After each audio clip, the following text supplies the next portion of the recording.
যে কোনো কিছুতে স্ট্রেস নেই। স্ট্রেস যখন হয় তখন আপনার খাদ্যাভ্যাসটা নষ্ট হয়ে যায়, কারণ সেখানে হরমোনের সাথে রিলেটেড থাকে, কর্টিসল হাই হয়, আমরা মেজাজটাকে কন্ট্রোল করতে পারি না, এবং আমাদের যে লেট নাইট ঘুম এটাও কিন্তু আমাদের ওজন বাড়ার জন্য দায়ী। আমরা লং টাইম যখন না খেয়ে থাকি এবং মিল স্কিপ করে যাই, যারা অনেক সময় অফিসে আছেন কি করেন যে লাঞ্চটা অফিসের কাজের জন্য খুব তাড়াহুড়ো করে কোনো রকম একটা কিছু খাচ্ছেন, এবং লাঞ্চ বলতে আপনি মনে করছেন যে লাঞ্চ তো ভাত থাকবে বা রুটি থাকবে এরকম, বাট এটাকে এখানে যখন কেউ একটু স্যান্ডউইচ খাচ্ছে বা বাদাম ফল একটা ডিম খেলেও কিন্তু সেটা আপনার লাঞ্চ।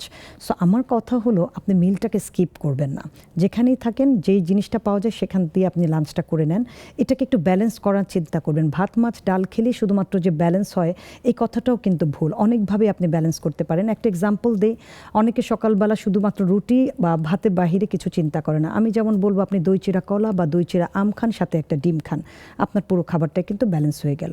আপনি দুপুরবেলা কখনো খিচুড়ি খেতে পারছেন, রাইসের পরিমাণ তো আপনার আছে, আপনি রুটি দিয়ে কাবাব দিয়ে একটা রোল করে একটা স্যালাড নিয়ে নিলেন। সো চেঞ্জ করেন, ফুড হ্যাবিটগুলোকে একটু চেঞ্জ করতে হবে। এই জন্য আমাদের স্ট্রেস লেভেল কমাতে হবে, আমাদেরকে যত পারি আমরা পজিটিভ চিন্তা করতে হবে, আমাদের ঘুমের সাইকেলটাকে ঠিক রাখতে হবে। আমরা কম বেশি যাই পারি না কেন, আমরা বাসা থেকে যদি বের হতে না পারি, নিজের বাসার মধ্যেও কিন্তু ওয়ার্কআউট করার প্ল্যান করতে হবে।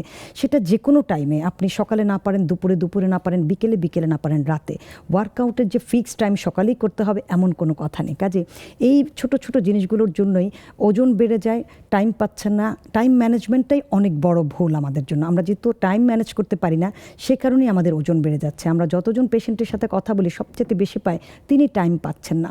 টাইম আপনার হাতে, কাজে আপনার 24 ঘন্টাকে আপনি ভাগ করে নেন, সেই অনুযায়ী আপনার খাবার, আপনার হাঁটা, আপনার ঘুম এবং আপনার যে রিক্রিয়েশন সেই জায়গাগুলোকে ঠিক করে ফেলেন, তাহলে কিন্তু ওজন কন্ট্রোলে থাকবে, কখনোই ওজন বাড়বে না।